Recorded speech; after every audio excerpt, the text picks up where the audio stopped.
That autumn evening in 1936, Luca's words stopped both of us outside the iron gates of the Moretti estate. For 28 days, every time Don Moretti abandoned us for Bianca Bellini, I had asked Luca to use his father's title instead of calling him Papa. I told myself I was teaching us both to stop depending on a man who did not choose us, but Luca was 6. To him, every forced Don Moretti was another small loss. He usually paused before saying it, his mouth working around the title as though it hurt. Today there had been no pause.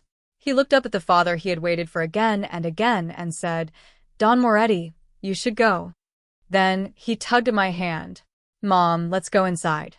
The dinner is about to start." His small hand pulled mine toward the iron gates of the Moretti estate. Welcome to Bibliophile Princess channel. Don't forget to like and subscribe. Story begins. Tonight was the Moretti succession dinner, the formal gathering where the Don presented his chosen heir before every capo and elder. Matteo had arranged it after missing Luca's father's night at school, promising that this public honor would make up for his absence. He would formally present Luca as his chosen heir and give him a permanent seat at the Moretti table. Luca had been looking forward to it for half a month. Every night, Luca had practiced his introduction in front of the mirror. "My name is Luca Moretti. One day, I will serve the Moretti family as its heir." That morning, he asked me to pin the little Moretti crest to his jacket. I did it, though I already knew how easily his father could disappoint him. He had gone to celebrate Bianca's son's birthday. When he came home, he forgot to take the stable pass out of his coat pocket. The Moretti family stables. On Luca's 6th birthday, his only wish had been for Don Moretti to take him there and show him the chestnut pony Don Moretti had once promised would be his. Don Moretti had refused without hesitation. "Childish," he had said. "The stables are not a nursery." But only a few days later, he took Bianca and her son there. I found the photograph Bianca sent him. In it, Don Moretti stood beside the paddock with Tommy in his arms, while Bianca leaned against his shoulder. Behind them was the little chestnut pony Luca had dreamed about for months. On the back of the photograph, Bianca had written in her delicate hand, "Every boy deserves a father to teach him how to ride." I stared at the pony longer than I meant to. The three of them looked like a perfect family. Bianca Bellini had grown up beside Matteo. Her father had served Matteo's father, and Matteo treated their shared childhood as a lifelong debt. She had returned from a failed marriage with a son at her side, and every request she made awakened his old loyalty. That night, Matteo and I had the worst fight of our marriage. I insisted on taking Luca and leaving him. Matteo said I was being unreasonable. He asked me how I could bear to let Luca grow up without a father. He swore, again and again, that Bianca was only an old friend and that he merely pitied her. He said a woman raising a fatherless boy alone deserved compassion. I looked at Luca's pale little face. He had been frightened by our argument, his fingers clutching the corner of his pajamas. I bit my lip so hard I tasted blood. I knew that if I forced Luca away from Matteo right then, my son would spend the rest of his childhood missing him. But I also knew this. Once Matteo chose them the first time, he would do it again, then again, until Luca learned not to expect anything else. I refused to let my child spend his life being hurt by Matteo's so-called pity. As the Moretti family's legal counsel, I prepared the contracts he signed each morning. I drafted our marital settlement, Luca's custody terms, and Matteo's consent to uncontested divorce proceedings, then buried them in the middle of the stack. The headings were plain. He never looked. Bianca was waiting on the telephone while he signed every marked page, including those that would end our marriage. The law imposed no 30-day pause. The deadline was mine. During those 30 days, if Matteo turned back, I would try once more for Luca's sake. If he did not, I would use those 30 days to teach Luca how to stop waiting. Today was the 28th day, and Luca had called him Don Moretti on his own. I felt his little body trembling against my hand, but I was not happy. It hurt in a thin, needling way that would not stop. Just as we were about to cross the courtyard, Matteo finally came back to himself. He took several steps after us, as though he wanted to ask Luca what was wrong. Before he could reach us, a motor car stopped outside the iron gates. Bianca's driver hurried into the courtyard, hat in hand, and bowed before him. "Miss Bellini sent me, Don. Master Tommy has been crying for you. She says she cannot calm him." Don Moretti stopped. His eyes remained fixed on Luca's small back. For one breath, I thought he might refuse. For one breath, I thought that this time, just once, he might choose his own son. "Is the boy ill?" he asked. "No, Don." "He only keeps asking for Papa." Don Moretti was silent for a moment. Then he gave the driver a short nod. "Tell her I am coming." He looked toward me as though he wanted to explain, but all he said was, "We will speak tonight." Then he turned and walked toward the waiting motorcar without hesitation. The engine started behind us, and a moment later, the sound faded beyond the gates. Luca stopped walking. He stood very still until the motorcar could no longer be heard, then threw himself into my arms. His tears soaked through the front of my dress. "Mom," he sobbed, "I don't want Papa anymore.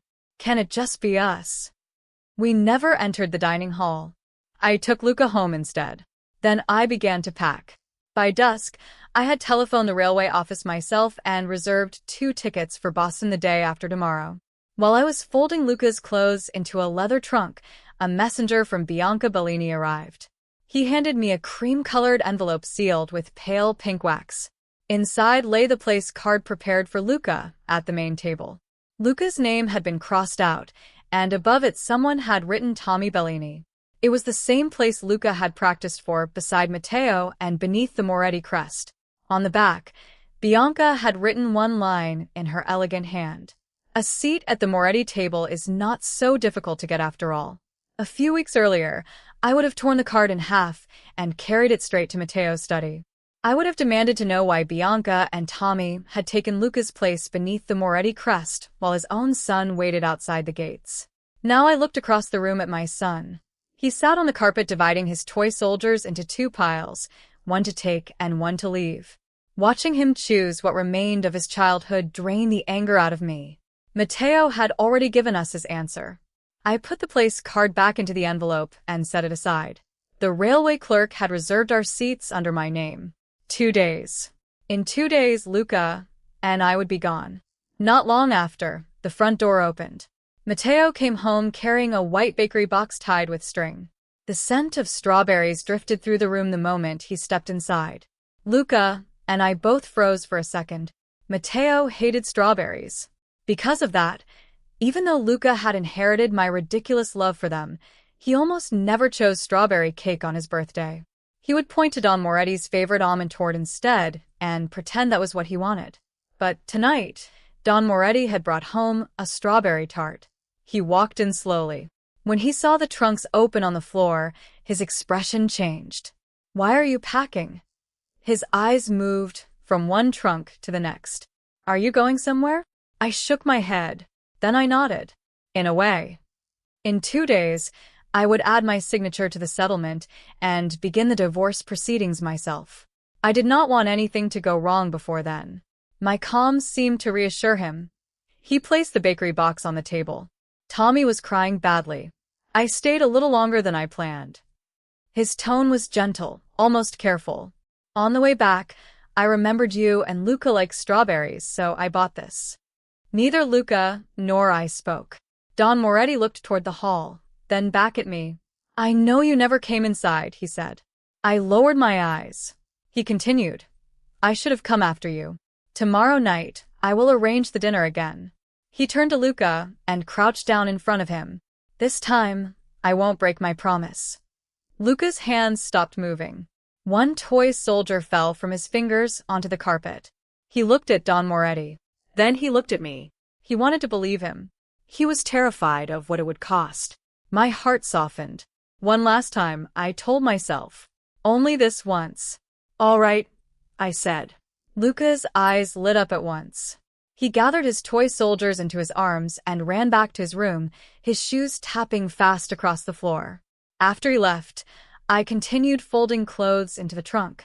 Don Moretti came to stand beside me. For once, he did not look impatient. He looked uncertain, which was worse. "Serena," he said slowly, "about what Luca called me today." My hands paused.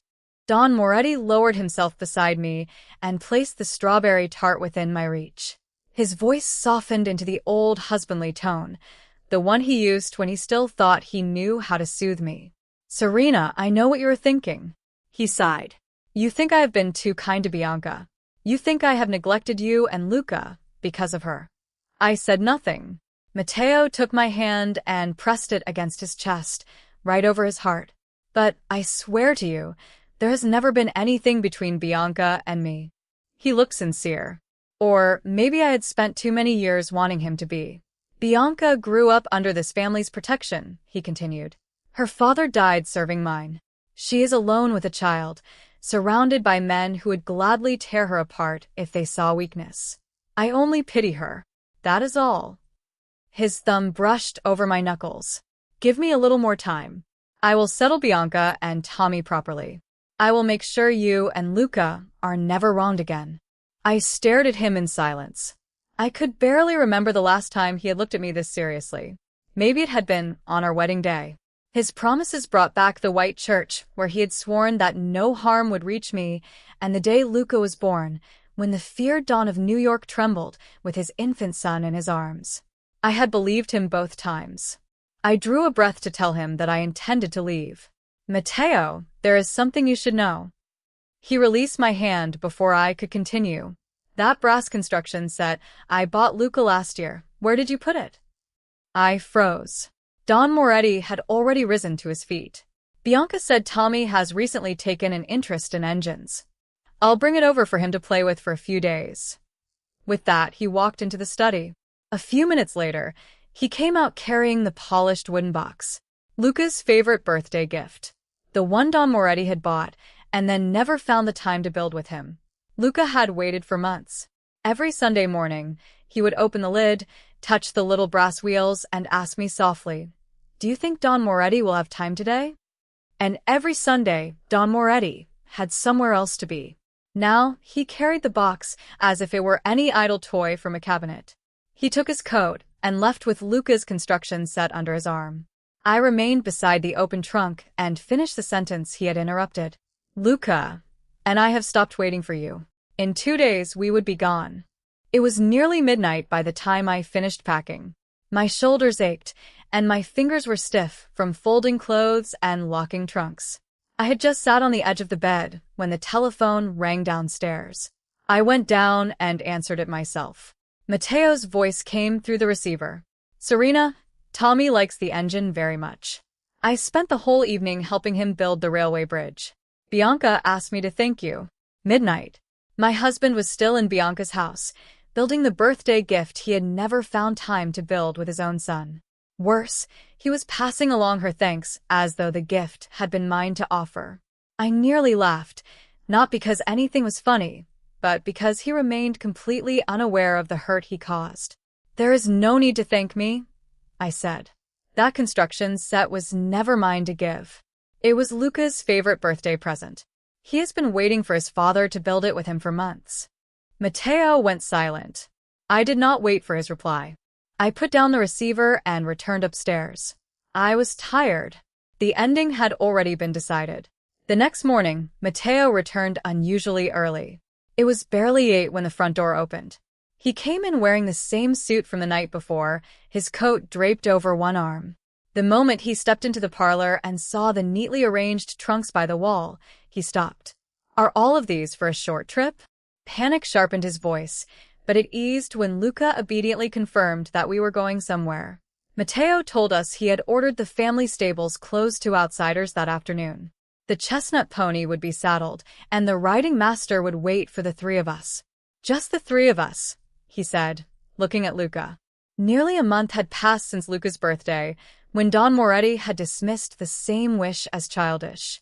Luca knew that, but hope still came back at once. He gripped my sleeve. "Mom, I want to go." Before I could answer, Don Moretti cleared his throat. Bianca had heard about Luca's seat at the family dinner and worried that Tommy would be upset, he explained, so the dinner would have to wait. Luca's grip loosened. "Oh," he said. His father kept talking, promising they could hold the dinner another time, as if a later promise could repair the one he was breaking. Don Moretti did not know that we were leaving New York the next day, or that this was the last chance we had allowed him. Luca stared at his hands for a long time before we both agreed. Relief spread across Don Moretti's face. Good. I'll tell Bianca now. 3 o'clock at the stables. At the door he glanced back at us with an affection that arrived far too easily. My wife. My son. You are both so good to me. After he left, Luca took the satchel he had packed the night before from the wardrobe. His eyes were red, but his voice did not shake. Mom, I don't want Papa to come with us anymore. Can we leave today? I telephoned the railway office and moved our reservation to the 3 o'clock train that afternoon. There was no reason to pretend we still had another day. I made breakfast in the Moretti kitchen for the last time, while Luca took the untouched strawberry tart from the icebox and dropped it into the bin. At 10, I unlocked my legal dispatch case and removed the marital settlement, custody terms, and consent papers Matteo had signed without reading. Under the agreement, Luca would live with me, and Matteo could request visits only if they did not disrupt our son's ordinary life. My signature line remained blank. Before I could sign, another messenger from Bianca delivered a formal photograph developed overnight in the estate darkroom. Matteo sat at the head of the Moretti table. Bianca stood beside him with one hand on his shoulder, and Tommy occupied the chair prepared for Luca. On the back, Bianca had written, "The portrait is ready. Tommy and his father both love it. Don Moretti said it should hang somewhere everyone can see." Luca was sitting beside me, folding paper birds from old stationery. He saw the photograph. He said nothing. After a moment, he only pushed the separation papers closer to me. "Mom," he said, "sign it." So I did. The agreement became binding between us the moment my pen left the page, though a court would still have to grant the final decree. At 1 in the afternoon, Luca and I finished lunch. The trunks were already downstairs. I gave the servants their final instructions, paid the coachman, and took Luca by the hand. For the first time since marrying Matteo, I walked out of that house without looking back. There were still 2 hours before the appointment at the stables. 2 hours before Matteo had promised to meet us there. Luca sat beside me in the carriage with a small leather satchel on his knees. Inside were the few things he had chosen to take: a toy soldier, a school notebook, the little silver crest he had once wanted to wear to the Moretti family dinner, and a stack of photographs tied together with ribbon. He untied the ribbon with careful fingers. The first photograph was from his christening. Matteo held him in his arms before the Moretti elders, his expression proud enough to soften even the hardest faces in the room. The second was from Luca's 3rd birthday. Don Moretti had lifted him onto his shoulders, both of them laughing as though the whole world belonged to them. The third was from earlier that year, before Bianca returned. It showed Don Moretti standing behind Luca in the garden, one hand steadying the bicycle seat while Luca tried to ride without training wheels. Luca looked at the photographs one by one. He did not cry, but grief filled the carriage until even the wheels against the street seemed quieter than usual. I sat beside him and said nothing. At 2 o'clock, we arrived at Grand Central Terminal. I held Luca's hand and walked toward the Boston platform. Just as we reached the gate, a station clerk hurried over. "Mrs. Moretti?" I stopped. "There is a call for you at the station office." I already knew who it was. I left Luca with the porter and stepped into the office. Don Moretti's voice came through the receiver, rushed and breathless. "Serena, tell Luca I am sorry." Noise crackled behind him, a woman crying, a child sobbing. Tommy fell. "Bianca is terrified. I have to take him to the hospital." His words rushed out, as though he feared I would interrupt. "I may not make it to the stables by 3. If you and Luca cannot wait, go home first." Then, as always, he added, "Tell Luca I am sorry." Before I could answer, the line went dead. He had hung up, just like every time before. He handed me the explanation. He left Luca with the disappointment. When I returned to the platform, Luca looked up at me. I did not need to say anything. Maybe he had already guessed. He lowered his eyes to the photographs in his lap. Luca rested his fingers on the photograph of Don Moretti teaching him to ride a bicycle. Then he untied the ribbon and tore each picture in half. He did it carefully, without crying, and gave the pieces to a porter before taking my hand. Let's go, Mom. At 3, the train pulled away from New York. Luca slept against my shoulder while streets and rooftops gave way to smoke and open sky. I watched the city disappear and, finally, took a full breath. Matteo was still at the hospital, offering us another apology we were no longer there to receive. An hour earlier, Bianca Bellini clung to Matteo's sleeve, tears streaming down her face. What am I going to do? Tommy fell down the stairs. There was so much blood. I thought he was going to die. Tommy sat in Matteo's arms with a folded handkerchief pressed against his forehead. His sobs came in short, broken breaths. Matteo's face had been pale throughout the drive to the hospital. The moment they arrived, he carried Tommy inside. While the physician examined the boy, Matteo went to the telephone in the corridor and called the Moretti house. The steward answered. Donna Moretti and Master Luca have already left, Don. Matteo tightened his grip on the receiver.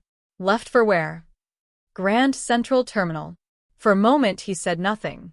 Then he ordered the operator to connect him to the station office. When Serena finally came to the telephone, he spoke before she had the chance to say a word. Serena, tell Luca I am sorry. Behind him, Bianca began crying again. Tommy fell. I had to bring him to the hospital. He glanced toward the examination room. I may not reach the stables by 3. If you and Luca cannot wait, go home first. Then, as he had so many times before, he added, tell Luca I am sorry. He put down the receiver without waiting for an answer. As always, he left the explanation to Serena. And the disappointment to Luca. The physician soon emerged from the examination room. The boy is fortunate, the physician said. There is no obvious fracture, and he is alert and responsive. I would keep him under observation for several hours. Matteo let out a slow breath. A nurse began cleaning Tommy's wounds. The boy cried twice, then gradually quieted. The physician handed Matteo a folded paper. If he vomits, becomes confused, or cannot be awakened, send for me at once. Matteo looked at the clock on the wall. 2:27. 33 minutes remained before the appointed hour. If he left now, he could still reach the stables in time. He turned toward the door. Bianca seized his arm. Where are you going? I promised Serena and Luca I would meet them at 3. Her eyes filled with tears again. But Tommy is still frightened. The physician said he is safe. And what if the physician is wrong? Bianca demanded. What if he develops a fever tonight? What if something is wrong inside his head? Her voice broke. I am alone, Don Moretti. I cannot bear this by myself. In the past, tears like these had always been enough. He would set aside whatever promise he had made to Serena and Luca. Then he would tell his wife, Bianca and Tommy have no one else. You have me. They have nothing. Be generous, Serena. But this time, Luca's voice returned to him. It's all right, Don Moretti. Go take care of your other child. For the first time, Matteo did not immediately yield. He looked down at Bianca's fingers wrapped around his sleeve. Bianca, I cannot break this promise again. She went still. Clearly, she had not expected him to refuse. Then she looked toward Tommy. While Matteo glanced at the clock again, Bianca bent over the bed and dug her fingers into the bruised flesh of Tommy's arm. The boy screamed. Don Moretti, don't go. Tommy reached toward Matteo with tears streaming down his face. It hurts. I'm afraid. Matteo stopped. Bianca gathered the boy into her arms. You see, she sobbed. He cannot bear for you to leave. His own father abandoned him. He has only just begun to depend on you, as though you were his father. Her voice trembled. If you walk away now, you will be abandoning him too. Matteo frowned. He looked at Tommy's tear-streaked face. Then he remembered Luca that morning. His own son had been hurt just as deeply. But Luca never screamed, never clung to his coat. He waited quietly while his excitement faded and his questions grew softer. Until one day, he stopped calling his father Papa. Matteo gently removed Bianca's hand from his sleeve. Tommy has you. Then his voice hardened. But Luca is waiting for me. Bianca stared at him. The tears on her face seemed to stop. You were never like this before. Matteo said nothing. Serena has waited for you dozens of times, Bianca continued. Nothing happened to her. She loves you. She understands you. Her mouth tightened. What difference could one more time make? Matteo's expression changed. For the first time, the words sounded ugly to him. In Bianca's eyes, Serena's patience meant she could not be hurt. Luca's silence meant he did not matter. Because they did not scream. Their pain had always been convenient to ignore. Matteo looked toward the clock once more. I gave them my word. His voice was quiet. This time, I am going. Bianca reached for him again, but he had already taken his coat. Before leaving, he crouched beside Tommy's bed. Listen to your mother and rest. Tommy tried to wrap his arms around him. Don Moretti. Matteo stood before the boy could hold on. I will send someone tomorrow to ask after you. Bianca called after him. Don Moretti. For the first time, he did not turn back. He strode out of the hospital, ordered his driver aside, and took the wheel himself. Behind him, Bianca's tears vanished. Her face slowly hardened. Matteo drove toward the family stables himself. The streets were crowded. Carriages, motorcars, delivery trucks, and streetcars blocked one another beneath the afternoon sun.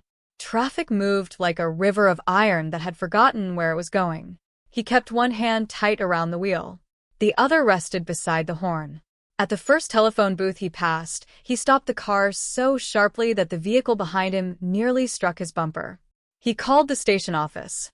Grand Central Terminal. This is Don Moretti. Put me through to Donna Moretti. The clerk hesitated. Donna Moretti is no longer here, sir. Matteo's grip tightened around the receiver. What do you mean? The Boston train departed at 3. For a moment, he could not speak. Then he looked at the clock above the booth. 3 minutes past the hour. You are mistaken. I am afraid not, sir. The afternoon Boston service left from platform 12. Matteo hung up. He told himself the clerk had confused the trains. Perhaps Serena had gone to the station only to purchase tickets. Perhaps she and Luca had already returned home. Perhaps they were waiting at the stables now, angry, but still waiting. He returned to the car. At the next intersection, the signal turned red. He barely slowed. Horns sounded behind him as he drove through. At the second red light, he did the same. Then the third. He had spent years making other men wait for him. No one questioned the Don's lateness. No one left before he arrived. Serena had always waited. Luca had always waited. The thought should have reassured him. Instead, it frightened him. He remembered the trunks lined against the parlor wall. Serena's voice had been calm when she said it. Too calm. Not the anger of a wife who wanted to be persuaded. Her calm frightened him more than anger would have. Serena was no longer waiting to be persuaded. She had already decided what came next. Matteo pressed harder on the accelerator. He reached the Moretti stables 10 minutes after 3. The car had not fully stopped before he pushed open the door and stepped out. The stable hands turned at once. Don Moretti. Where are they? He demanded. The head groom came forward. Donna Moretti and Master Luca? Yes. The man lowered his eyes. They have not arrived, Don. Matteo stared at him. That is impossible. He walked past the groom and entered the stable yard. The chestnut pony stood saddled beneath the shade, its mane freshly brushed. Beside it waited the riding master Matteo had ordered to attend them. Everything was ready. 3 chairs had been placed near the paddock. A small table held lemonade, strawberry pastries, and the wooden riding crop Matteo had commissioned for Luca. The boy's initials were carved into the handle. LM. Matteo picked it up. It felt absurdly light in his hand. Matteo crossed the paddock, calling Serena's name. Then Luca's. No one answered. He searched the riding ring, the gardens, and the viewing stand above the racetrack. Twice, he mistook strangers for them. Near the western gate, he hurried toward a woman in a pale dress, walking beside a boy in a dark cap. When they turned, the child shrank against his mother, and Matteo stopped short. My apologies, he said, though his voice hardly sounded like his own. Matteo remained beside the gate. In his hand, the little riding crop grew heavier. He remembered Luca's 6th birthday. The boy had stood before his desk, trying to look brave. Papa, can we go to the stables? Matteo had not even lifted his eyes from the papers before him. The stables are not a nursery. But you said the chestnut pony would be mine. When you're older. Only days later, he had brought Tommy there. Bianca had laughed from beside the paddock while Tommy sat before Matteo in the saddle. The boy had been afraid of the horse. Matteo had held him securely and praised him until he smiled. Somewhere, Bianca had taken a photograph. And Luca had seen it. Matteo closed his eyes. Until then, Matteo had treated each failure as something time would smooth over. A missed dinner. A broken promise. A birthday wish refused. At the stables, with Luca's unused riding crop in his hand, he understood that his son had forgotten none of it. By sunset, the servants began lighting the lamps along the drive. The chestnut pony had long since been returned to its stall. The strawberry pastries remained untouched. Matteo sat alone in one of the 3 chairs. The other 2 stood empty beside him. He looked at the small riding crop across his knees. For the first time, he understood that Serena and Luca had not failed to wait for him. He had simply made them wait too many times. So many, that when he finally came, there was no one left. It was after 8 when Matteo returned home. He opened the door still clinging to the hope that Serena had taken Luca to her mother's house, or perhaps gone to Boston simply to frighten him. She might be furious enough to leave for a few days. Surely, she could not mean to stay gone. The entrance hall told him otherwise. Serena's shoes had disappeared from beneath the coat rack, along with Luca's little boots. Only Matteo's black leather shoes remained. He walked into the parlor and found the same careful absence everywhere. The matching cups Serena and Luca used at breakfast were gone. So was the photograph from their summer by the sea. Luca's toy soldiers no longer crowded the hearth, and someone had cleared away his books, his wooden horse, and the box that held his building set. Nothing had been left in disorder. Serena had packed slowly and deliberately, taking everything that belonged to her and Luca. Matteo stood in the middle of the room for a long time before forcing himself upstairs. The bedroom wardrobe was empty on Serena's side. Her dresses, gloves, jewelry case, and the familiar bottle of perfume from her dressing table had all vanished.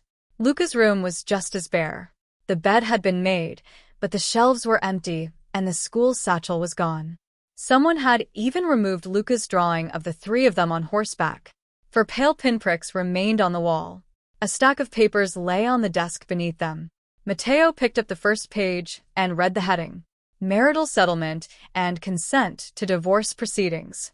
The agreement provided that Serena and Matteo would live separately, that Luca would remain with his mother, and that Matteo would not contest whatever divorce action Serena chose to bring.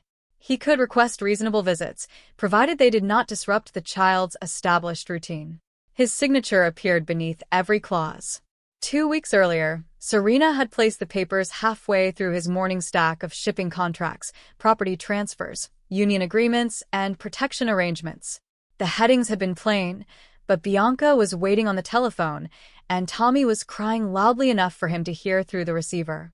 Matteo had signed each marked page, without reading. Serena had set the stack before him and marked every signature line with a narrow slip of paper. The morning contracts are ready, she had said. Matteo had signed them one after another without lifting his eyes from the telephone. He had signed the papers that would end his marriage with the same careless hand he used to approve freight contracts. Beneath the agreement lay a thin black notebook. Serena had written 2 words across its cover: Lessons in Letting Go. The first entry was dated 28 days earlier. Day 1. Luca's fever reached 103 degrees. Don Moretti left after receiving a note from Bianca Bellini. Luca cried for 17 minutes and asked whether his papa still loved him. That night, I asked Luca to call him Don Moretti. He hesitated for 43 seconds. Day 6. Luca's school held a presentation for fathers and sons. Don Moretti promised to attend. Bianca sent her driver to say Tommy would be mocked because he had no father. Don Moretti did not come. Luca waited outside the classroom for 38 minutes. He hesitated for 31 seconds before saying Don Moretti. Day 12. Don Moretti took Tommy to the family stables and placed him on the pony he had promised to Luca. Photograph enclosed. Luca saw it and cried beneath his blankets until after midnight. He hesitated for 19 seconds. Day 19. Don Moretti failed to attend Luca's school meeting. Luca wrote to his teacher himself and explained that Don Moretti would not be coming. He hesitated for 8 seconds. Day 28. The Moretti family dinner. Don Moretti left again. Luca called him Don Moretti without being reminded. No hesitation. Matteo went back and read every page. Serena had attached proof to each entry. The physician's bill, Bianca's note, a letter from Luca's teacher, the stable pass, and the photograph of Tommy sitting on Luca's pony. The notebook was not an accusation meant for him. Serena had kept it for herself, recording each broken promise so that she could no longer excuse him when the time came to leave. Until that moment, Matteo had thought his visits to Bianca were acts of kindness. In his own home, they had left an empty chair beside Luca's sickbed, a boy waiting alone outside his classroom, and a pony promised to one child but given to another. While Matteo had been comforting Bianca and Tommy, his own son had been teaching himself to stop calling him Papa. The telephone rang downstairs. He remained beside Luca's desk until the steward appeared at the door. Don Moretti? What is it? Miss Bellini is calling from the hospital. She says Master Tommy is gravely ill. Matteo looked at the notebook in his hands. Before he could answer, Bianca's voice rose faintly from the telephone downstairs. His face is swelling. He can hardly breathe. Please tell Don Moretti to come at once. Whatever anger he felt toward Bianca, Tommy was still a child. Matteo closed the notebook and left for the hospital. Tommy lay in a narrow bed with red patches spreading across his skin. His face was badly swollen, and each breath came through a tight, rasping throat. A physician had already given him an injection of adrenaline, and an oxygen apparatus stood beside the bed. When the physician stepped out to speak with a nurse, Matteo approached the half-closed door. Then he heard Tommy speak. "Mama, I ate the almond biscuit just like you told me." Matteo stopped with his hand on the door. "Keep your voice down," Bianca said. "You promised it would only make me a little sick. The doctor is treating you. You'll be fine." Tommy began to cry. "My throat hurts." "I know. You said Don Moretti would come if I got sick." Bianca's voice softened, but there was no comfort in it. "And I was right. He always comes when you need him. Will he stay with us this time? When he comes in, tell him you were frightened and kept asking for him. Do you understand?" Tommy struggled for another breath. "Does Don Moretti love me more than Luca?" "He will care for us, but you must do exactly as I tell you." A paper bag sat open on the table beside Bianca's handbag. Matteo could see the remaining almond biscuits inside. He pushed the door open. Bianca Bellini. She turned so quickly that she struck the bedside table. The paper bag toppled onto the floor, scattering biscuits across the tiles. "Don Moretti?" Her face went white. "I can explain. You told him to eat them." Bianca glanced at Tommy. "He is confused.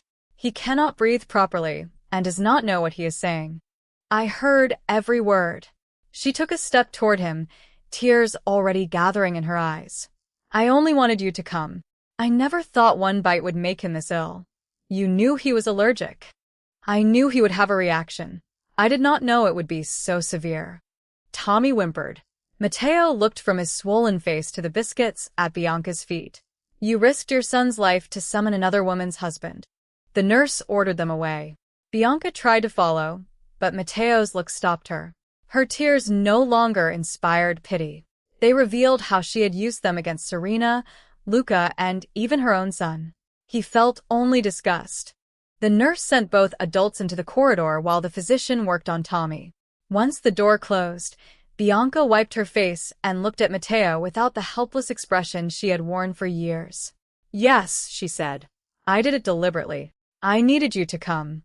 You poisoned your own son because you wanted my attention. What choice did I have?" Bianca snapped. "I have a child and no fortune of my own. You came whenever I said I was frightened. You liked being needed, Matteo. Do not pretend I forced you to neglect your wife." Matteo's face lost what little color remained. "You told me your husband deceived you. You said your family forced you to leave New York. I left New York for an Englishman who promised me estates, servants, and money. When his fortune disappeared, so did I. By the time I returned, you were Don Moretti. I knew exactly what your name could give me. You came back for my money, for your money and your protection, Bianca said. Serena helped too. Every time she stayed quiet, I knew I could send another note, and you would leave her. Do not speak of my wife. Why not? I sent her photographs. I put Tommy in Luca's place at your table. You still came whenever I called. I almost admired her for enduring you as long as she did. Bianca saw the realization on his face. You are too late. My driver followed her carriage to Grand Central this afternoon. What did you say? Serena boarded the Boston train with Luca and several trunks, Bianca said. Did you imagine I never kept watch on the woman standing between me and the Moretti name? Your wife and son have left you. Matteo turned toward the stairs. Bianca followed him into the corridor, shouting that Serena no longer wanted him and that he had traded his family for another man's child. He did not answer. He did not turn back. Bianca hurled a water glass after him. It shattered against the doorframe. Before Matteo reached the stairwell, an alarm bell rang from Tommy's room, and a nurse called for the physician. The child's breathing had worsened. Bianca went rigid. Matteo left the hospital and drove straight to Grand Central Terminal. By then, the last evening train to Boston had already departed. He stood beneath the great iron clock while porters and travelers passed around him, his coat still carrying the sharp smell of hospital disinfectant. He questioned the station clerks, the ticket office, and the porters assigned to the Boston platform. One of them finally remembered Serena and the little boy beside her. They had boarded the 3 o'clock train with several trunks and a small leather satchel. The porter also remembered Luca tearing a bundle of photographs into pieces before boarding. Matteo said nothing when he heard that. He merely placed several bills into the man's hand and walked away. Outside the station, he ordered one of his men to telephone every hotel near Boston's Central Railway terminal. Another was sent to question the Moretti family's business associates in the city. Within an hour, they had found the hotel where Serena and Luca had registered for the night. There was no train left that could bring him there before morning, so Matteo took his motor car and drove north himself. During the journey, he stopped at roadside telephone stations whenever he found one open. He called the hotel again and again, asking the operator to connect him to Serena's room. Each time, the answer was the same. Mrs. Moretti has declined the call. After the 5th attempt, the hotel manager himself came to the telephone. Don Moretti, the lady has instructed us not to disturb her or the child. Matteo closed his eyes. Tell her I am coming. There was a pause on the other end. The lady also said that if you arrived, we were not to give you her room number. His fingers tightened around the receiver. You know who I am. Yes, Don Moretti. And you still intend to refuse me? The manager's voice became careful. I intend to respect the instructions of a mother traveling with a frightened child. For once, the Moretti name did not open the door placed before him. Matteo returned to the road. He drove through the darkness while rain began to strike the windshield. His eyes burned from exhaustion, but every time he slowed, the entries from Serena's black notebook returned to him. 43 seconds. 31 seconds. 19. 8. No hesitation. He had once believed that children forgot easily. Now he understood that Luca had remembered every empty chair, every broken promise, and every time his father had chosen someone else. By the time Serena and Luca arrived in Boston, Luca had fallen asleep against her shoulder. The dried tracks of tears remained on his face, though he had not cried since tearing the photographs. Serena carried him from the station into a waiting cab. Their trunks were sent ahead to a hotel near the old house her mother had left her. The property had been closed for years and needed several days of cleaning before they could move in. Boston's night air was damp and cold. As the cab crossed the city, Luca stirred and opened his eyes. Mom, he murmured, are we going to live here now? For a while, Serena said, smoothing his hair. Once the house is ready, we will have a home of our own. Luca leaned closer to her. Don Moretti will not live there, will he? Her throat tightened, but she answered without hesitation.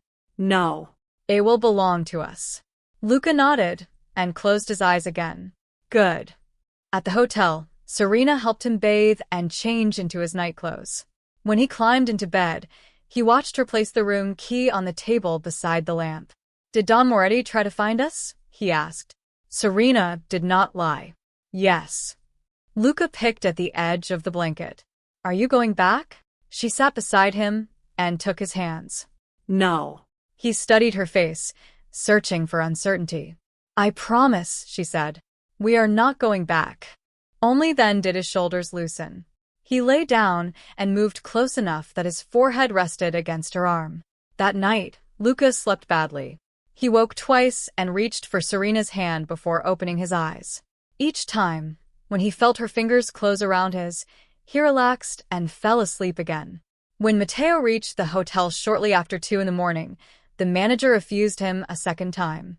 A night porter proved less principled when offered a roll of bills and directed him to the correct floor.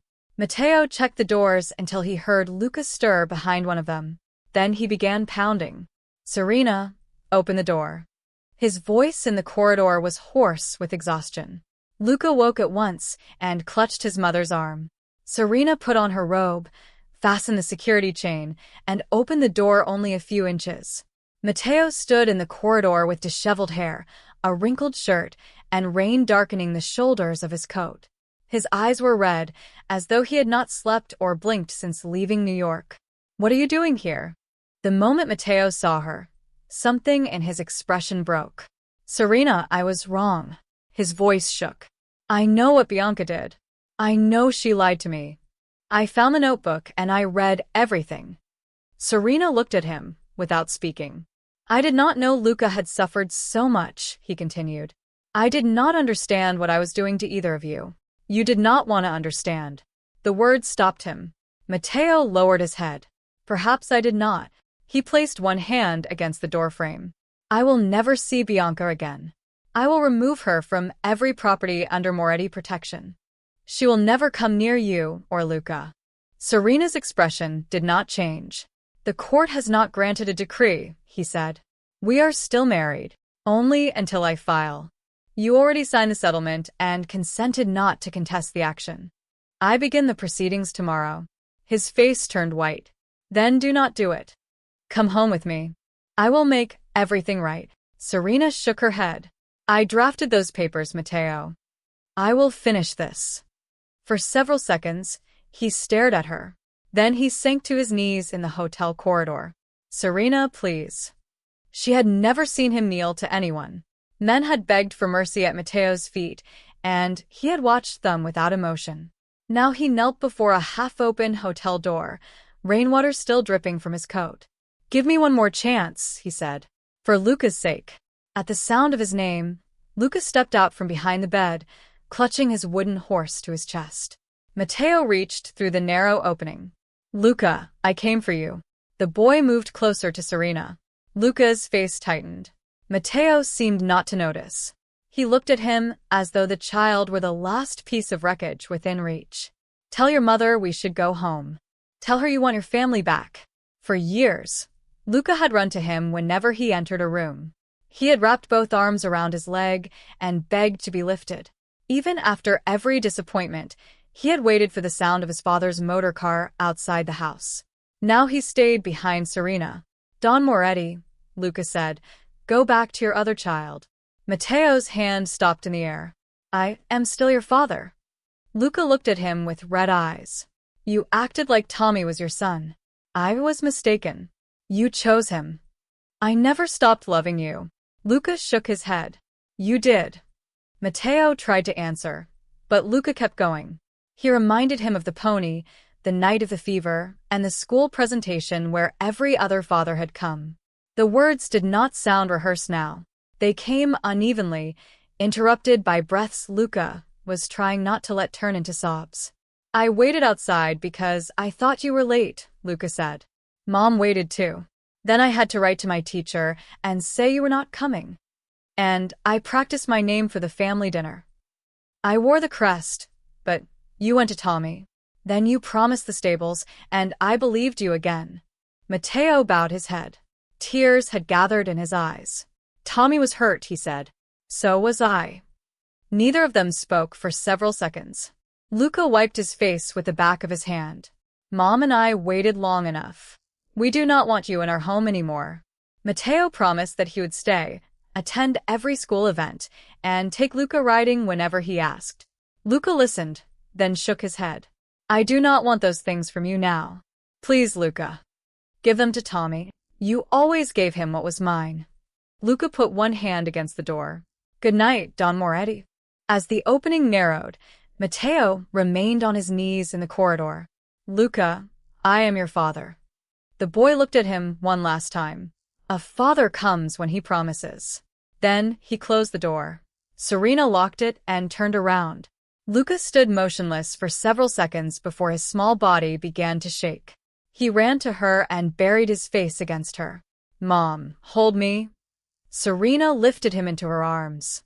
He clung to her neck, trembling so hard that she could feel it through his nightclothes. Am I bad? He whispered. No, Serena said, holding him more tightly. I said things that hurt him. You told him the truth. But he was crying. His sadness is not your fault. Luca pressed his face against her shoulder. I used to want him to come. I know. Now I do not. That is all right too. Outside, Matteo remained in the corridor until morning. Serena did not open the door again. Luca did not ask whether he was still there. By dawn, the space beyond the door had gone silent. When I woke the next morning, the corridor outside our room was empty. Matteo had gone, but the hotel clerk brought up an envelope bearing his handwriting. Serena, Luca, I will not give up on us. I read it once and dropped it into the wastebasket. Luca sat at the small table beside the window, eating bread with strawberry preserves. He glanced toward the basket. What did he write? Nothing important, I said. A weather report. Luca smiled. It was the first real smile I had seen from him since we left New York. Over the following year, Bianca's case was the first part of our old life to be settled. The nurse who had entered Tommy's room reported what she had seen to the hospital's superintendent. The physician documented the severity of the boy's reaction, while the remaining almond biscuits and their paper wrapping were handed over to the police. An investigator from the New York Society for the Prevention of Cruelty to Children interviewed Tommy. He said his mother had known the biscuits would make him ill and had ordered him to eat them so that Matteo would come. Bianca first claimed it had been an accident. Then she insisted Tommy had taken the biscuits without her knowledge. Neither account survived the testimony of the nurse, the physician, the child, or the servants who had carried her messages. Matteo's lawyer surrendered Bianca's letters, and Matteo gave a sworn statement to the district attorney before later answering questions before the grand jury. He could not undo his part in what had happened, but neither did he use his influence to protect her. Bianca was convicted of cruelty to a child and sentenced to prison. Tommy's father, the Englishman Bianca had described as penniless and indifferent, returned after hearing what had happened. Whatever his failures as a husband, he seemed horrified by what she had done. I later heard that when Tommy first saw him at the hospital, he climbed out of bed, wrapped both arms around the man's neck, and refused to let go. Tommy had never taken anything from Luca. He was another child Bianca had frightened and manipulated, and I could not blame him for the choices adults had made around him. While Bianca awaited trial, Luca and I settled into my mother's old house outside Boston. It was smaller than the Moretti estate, and years of neglect had left dust in every room. The roof leaked above the back stairs, several windows would not close properly, and the garden had become a wilderness of weeds. But it belonged to us. New York would not dissolve a marriage for neglect alone. Months later, Luca and I spent 6 weeks in Reno. I prepared the petition myself and retained local counsel only to file it in Nevada. Matteo honored the consent he had signed and did not contest the action. The final decree was granted before winter, and when I returned to Boston, I filed it away without ceremony. Luca chose the room overlooking the garden. He said he wanted to grow strawberries beneath his window, so we bought several plants from a nursery and set them in rows together. He dug the holes while I carried the water, and by the end of the afternoon, both of us were covered in mud.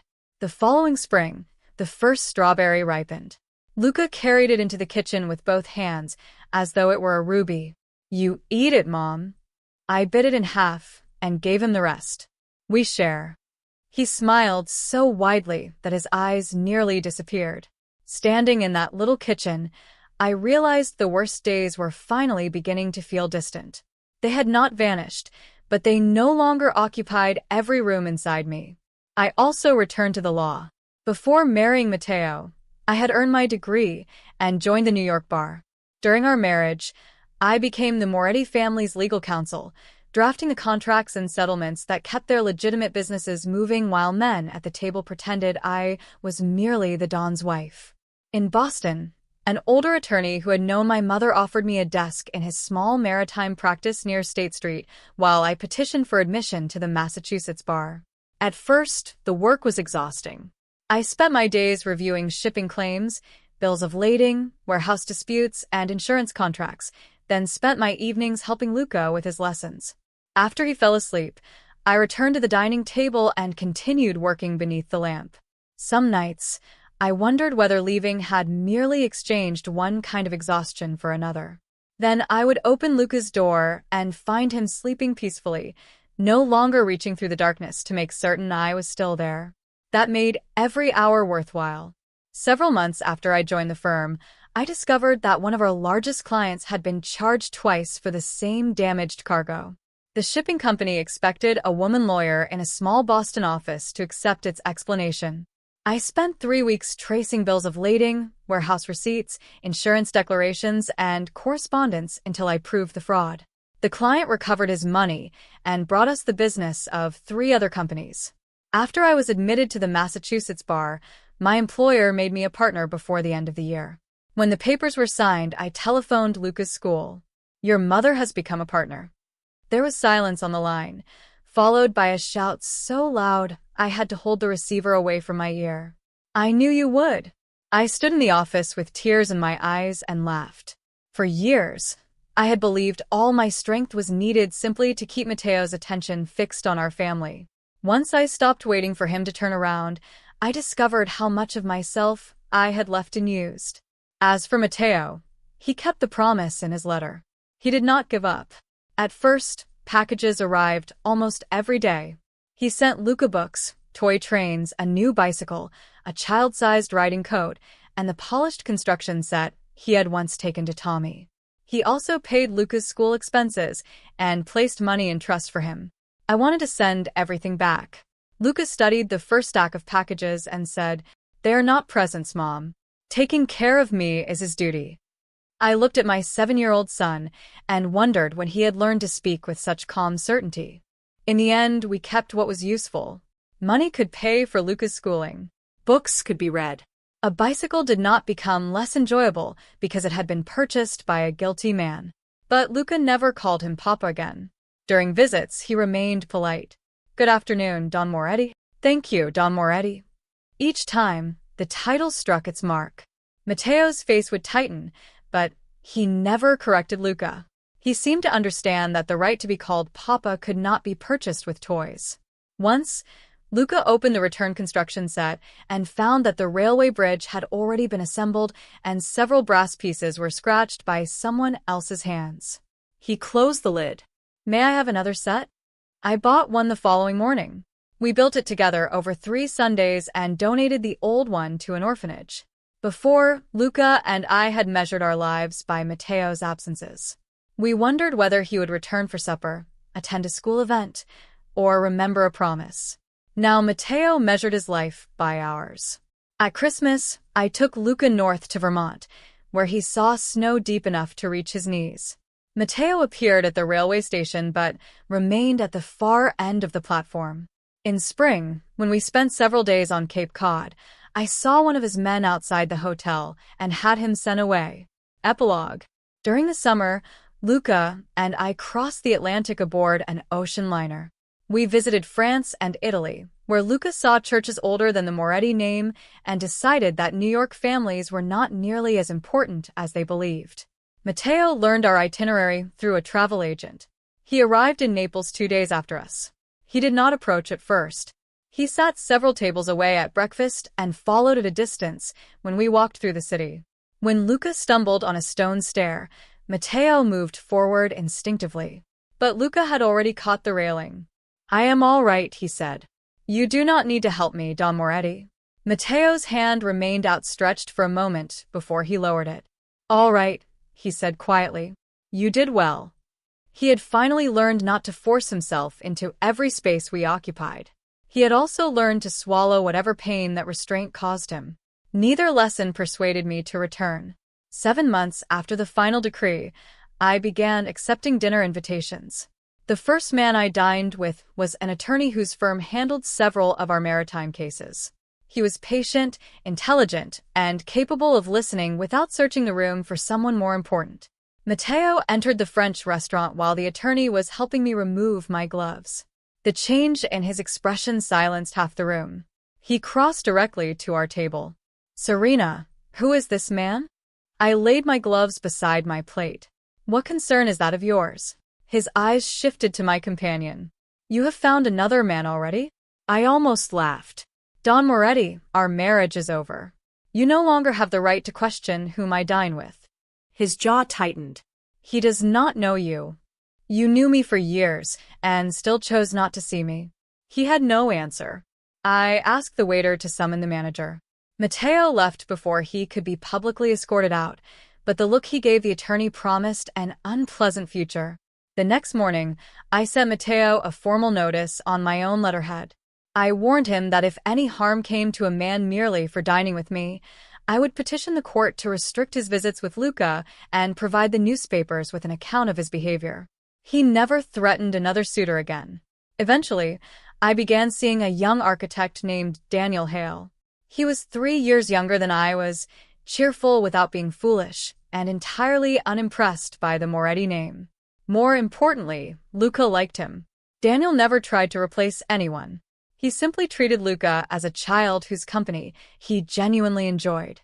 He listened to long explanations about locomotives, helped repair the fence around the strawberry patch, and attended school presentations without first making grand promises about them. The following summer, the 3 of us traveled to New York and spent a day at Coney Island. Daniel rode the carousel with Luca, bought him a candied apple, took photographs of us on the boardwalk, and carried him on his shoulders when the boy grew tired. Matteo followed us from a distance for most of the day. He watched Daniel win Luca a stuffed horse at a shooting gallery. He watched Luca laugh when the sea wind stole Daniel's hat. He watched the 3 of us eat together beneath the lights of the amusement park. That evening, fireworks bloomed above the water. Luca stood between Daniel and me, holding one of my hands and one of his. Matteo remained several yards behind us among the crowd. When the fireworks ended, Daniel took Luca to buy ice cream. Matteo approached slowly, as though he had rehearsed what he intended to say, and disliked every version. "Serena." I turned. "What is it?" He glanced toward Daniel and Luca. "I will not interfere with your dinners or your outings." "How generous." His mouth tightened, but he continued. "You may enjoy his company. You may see him as often as you wish. But could you—" He stopped, then forced out the rest. "Could you refrain from marrying him?" For a moment, I thought I had misunderstood. Then I laughed. Luca returned in time to hear the last sentence. He carried 2 ice creams, one for himself and one for me. "Are you begging Mom, Don Moretti?" Matteo's face darkened with humiliation, but he did not deny it. "Yes." Luca considered this while taking a careful bite of his ice cream. "Mom may marry anyone she chooses." Matteo looked at him. "You did not value her when she was your wife," Luca continued. "You cannot command her now that she is not." The light in Matteo's eyes faded. I looked at the man before me and felt almost nothing.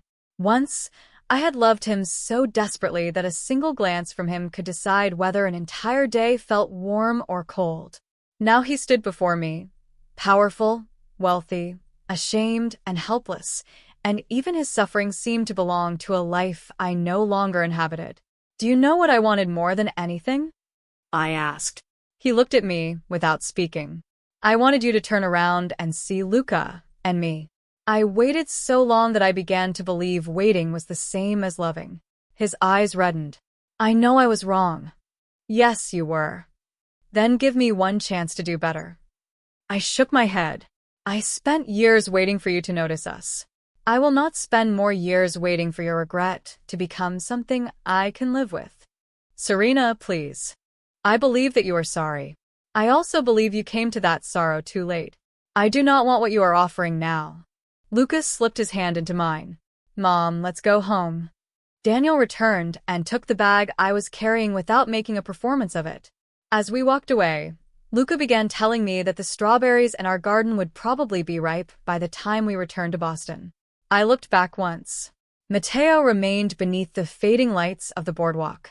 The crowd moved around him, but he stood still, watching the family he might once have had disappear into the night. This time, I did not stop. On the first anniversary of the day Luca and I left New York, I placed the final decree in an old file with Bianca's photographs, the stable pass, the physician's bill, and the black notebook titled Lessons in Letting Go. I did not keep them because I missed the past. I kept them to remember that Luca and I had not simply escaped a broken marriage. I had carried us out of it with my own hands. Luca rarely spoke of Matteo after that. When his father visited, Luca received him courteously, accepted what properly belonged to him, and returned to his own life. One evening, while we were tending the strawberry plants, Luca asked, Mom, may I still love other people when I grow up? The question tightened something inside me. I knelt beside him and pulled him into my arms. Of course. What if they leave? Then you will grieve. But remember this. Loving someone does not require you to abandon yourself. Luca nodded seriously. You must remember too. I will. The evening wind moved through the garden. Strawberry vines climbed the little wooden frames Daniel had helped us build, and Luca crouched among them, counting the berries that had turned red. A messenger arrived at the gate with a telegram from New York. Today would have been our wedding anniversary. I miss you both. Matteo. I folded the telegram and slipped it beneath a stack of business correspondence. From the garden, Luca called that 3 strawberries had ripened at once. I went outside. Luca was kneeling beside the plants with both hands cupped around the fruit, waiting for me to see what he had found. For years, Matteo's promises had decided where I went and how long I waited. They no longer had that power. When my son called, I went to him. Behind me lay a door I had closed for good. Before me stood my son in the evening light, holding out the life we had grown together. When my son called, I went to him. I did not look back. The end. Don't forget to subscribe for more videos. Comment down below what you'd like to see next. See you in the next one.